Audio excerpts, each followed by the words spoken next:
នៅពេលដែល Trump ជួបលោក Netanyahu គឺនឹងជួបអ្នកនយោបាយដែលបានផ្លាស់ប្ដូរនៅពេលដែលនាយករដ្ឋមន្ត្រីអ៊ីស្រាអែល Benjamin Netanyahu ជួបជាមួយប្រធានាធិបតី Donald Trump នៅសេតមាននៅថ្ងៃច័ន្ទពួកគេនឹងពិភាក្សាអំពីមជ្ឈមបូព៌ាដែលបានឆ្លងកាត់ការផ្លាស់ប្ដូរ radical ប្រធានាធិបតីអាមេរិកនិយាយថាកិច្ចព្រមព្រៀងបញ្ចប់សង្គ្រាមនៅ Gaza ទំនងជាការប្រើប៉ុន្តែអ្វីដែលផ្ដោតជុំគឺជាបញ្ហានយោបាយសម្រាប់លោក Netanyahu ហើយចរន្តដូចជាតំបន់បានផ្លាស់ប្ដូរសូលោក Netanyahu ការផ្លាស់ប្ដូរយ៉ាងខ្លាំងរបស់គាត់នៅក្នុងវិធីសាស្ត្រធ្វើឲ្យវាកាន់តែពិបាកក្នុងការទស្សទាយអ្វីដែលនឹងមុខដល់បន្ទាប់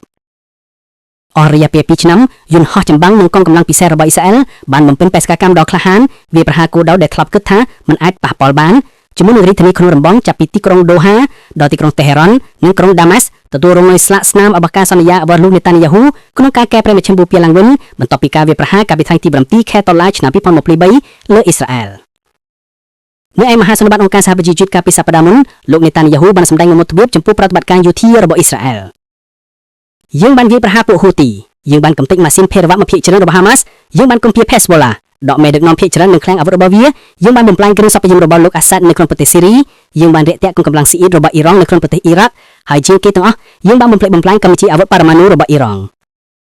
អ៊ីស្រាអែលបានងើបឡើងវិញពីថ្ងៃខ្មៅខៅជាងគេដើម្បីផ្ដល់នូវការត្រឡប់មកវិញทางយោធាដ៏គួរឲ្យភ្ញាក់ផ្អើលខ្លាំងបំផុតក្នុងប្រវត្តិសាស្ត្រការកើនឡើងរបស់ចំនួនថ្ងៃនៅក្នុងសង្គ្រាមរបស់អ៊ីស្រាអែលនៅ Gaza ឆ្លុះបញ្ចាំងអាភាពមួយទៀតរបស់រឿងដោយគ្រាអស់រយៈពេលច្រើនឆ្នាំវិធីសាស្ត្ររបស់លោក Netanyahu នៅក្នុងការធ្វើសង្គ្រាមបានកំណត់ដោយវិធីខ្លីនិងមានចំនួនពិសេសនៅ Gaza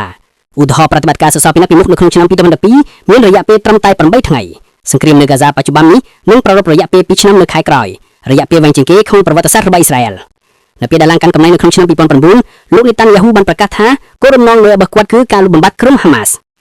នៅក្នុងការអនុវត្តទៅតាមវិហោសាស្ត្ររបស់លោក Netanyahu គោលនយោបាយសន្តិសុខអ្នកវិភាគដែលធ្លាប់បានរំពឹងថានឹងមានការប្រុងប្រយ័ត្នកំពុងប្រឈមនឹងការពិតថ្មី Netanyahu ធ្លាប់បានកិច្ចចេញពីសង្គ្រាមដ៏យូរនិងប្រតិបត្តិការលើដីដោយដឹងពីការចំណាយនិងដើមទុននយោបាយដែលបណ្ដាលឲ្យមានការសន្និដ្ឋានមិនច្បាស់លាស់ឬយកគាំងឥឡូវនេះគាត់បានដេញការពួកគេជាញឹកញាប់ប្រឆាំងនឹងដំបូន្មានរបស់យោធារបស់គាត់នាយសេនាធិការនៃកងកម្លាំងការពារអ៊ីស្រាអែលលោកឧត្តមសេនីយ៍ Ariel Samir បានជំទាស់យ៉ាងដាច់អហង្ការចំពោះការសម្រេចចិត្តចុងក្រោយក្នុងការកាន់កាប់ទីក្រុង Gaza ហើយបានចាប់សួរអំពីប្រតិបត្តិការដែលមានហានិភ័យខ្ពស់ដែលផ្ដោតលើការដឹកនាំរបស់ក្រុម Hamas នៅក្នុងប្រទេសកាតាប៉ុន្តែ Netanyahu មិនអរពើនឹងការព្រមព្រៀងរបស់គាត់លោក Netanyahu បាននិយាយក្នុងសន្និសីទសារព័ត៌មានមួយកាលពីដើមខែនេះចាប់តាំងពីការចាប់ផ្ដើមនៃសង្គ្រាមតាមរយៈការសម្រេចចិត្តថ្មីៗរួមទាំងអ៊ីរ៉ង់និងកាតាតាមរយៈដំណាក់កាលទាំងអស់នេះតែងតែមានមនុស្សក្នុងបន្ទប់ដែលប្រឆាំងស្ទើរឬលើកឡើងហើយវាឡងអត់ខ្ចោះនោះជាទូនាទីរបស់ពួកគេទៅតែបញ្ចេញមតិប៉ុន្តែចុងក្រោយអ្នកដែលសម្រេចនោះគឺគណៈរដ្ឋមន្ត្រីគាត់មិននឹងទទួលស្គាល់ទេប៉ុន្តែគាត់ត្រូវបានគេចាប់បានដោយភាពខ្វាក់ភ្នែកយ៉ាងយុទ្ធសាស្ត្រនិងមេរៀនដែលគាត់បានទីនោះគឺថាគាត់ត្រូវតែដោះលែងខ្លួនពីស្ថាប័នសន្តិសុខដែលតែងតែធ្វើឲ្យគាត់ភ័យខ្លាចនឹងការព្រមព្រៀងអំពីការស្លាប់បាត់បង់ជីវិតក្នុងការលុកលំដៃ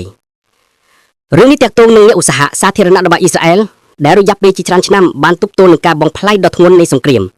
ថ្ងៃទី7 ខែតុលាបានផ្លាស់ប្ដូរគាត់និងផ្លាស់ប្ដូរវាហើយក្នុងនាមជាមេដឹកនាំដែលកាន់អំណាចយូរបំផុតរបស់អ៊ីស្រាអែលលោក Netanyahu តែងតែគេដឹងថាត្រូវបានរំលោភជំរុញយ៉ាងហោចណាស់ផ្នែកមួយដោយការភ័យខ្លាចពីការដួលរលំរបស់រដ្ឋាភិបាលរបស់គាត់បោះឆ្នោត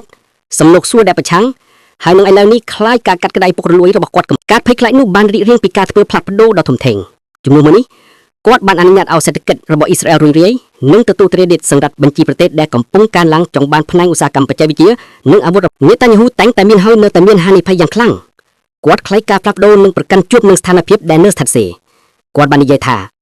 ជាធម្មតាគាត់គិះវៀងទាំងសង្គ្រាមនិងការទម្លាយការទូតសូម្បីតែកិច្ចព្រមព្រៀងអាប់រ៉ាហាំក៏ត្រូវបានបង្ខំឲ្យមកលើគាត់ដោយរដ្ឋបាល Trump ហើយសង្គ្រាម Gaza ត្រូវបានបង្កដោយក្រុម Hamas ពេលដែលសង្គ្រាមក្លាយជាស្ថានភាពដដែល Netanyahu បានសម្រាប់តួគាត់នៅតែនឹងញៀតនឹងស្ថានភាពដដែលប៉ុន្តែឥឡូវនេះស្ថានភាពដដែលនោះគឺលោក Pfeffer បាននិយាយថាលោក Netanyahu នៅតែទ្រព្យក្នុងដោយការភ័យខ្លាចប៉ុន្តែឥឡូវនេះគាត់ខ្លាចដៃគូចម្រុះរបស់គាត់ច្រើនជាងអ្វី